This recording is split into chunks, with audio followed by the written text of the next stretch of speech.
ইউটিউবের কলিজার ভাই ও বোনেরা সবাই কেমন আছেন? আলহামদুলিল্লাহ আমি ভালো আছি। এই যে একটা কাজ করলাম আজকে সকালে, সবে দেখে কেমন হয়েছে কাজটা বলবেন। গিজারের লাইন এবং ঠান্ডা গরম দুটো মিক্সচার। এই যে একটা কাজ শেষ পর্যায়ে চলে এসেছি। এই যে এখানে একটা প্যানের লাইন আছে, একটা কমোড, এটা প্যান, ওপাশেরটা যেটা পাইপ দেখা যাচ্ছে এটা কমোটের লাইন।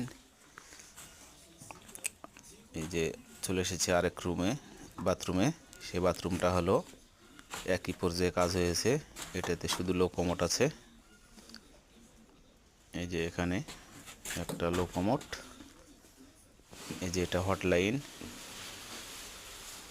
আর এ পাশে আছে এটা হলো বেসিংয়ে লাইন গিয়েছে। এই যে এখানে বেসিং, হাত মুখ ধোবে। এটা হলো কিচেন, কাজ করা হয়নি, বাকি আছে। দেখে সবে কমেন্ট করে বলবেন, লাইক শেয়ার সাপোর্ট করবেন। ধন্যবাদ সবাইকে।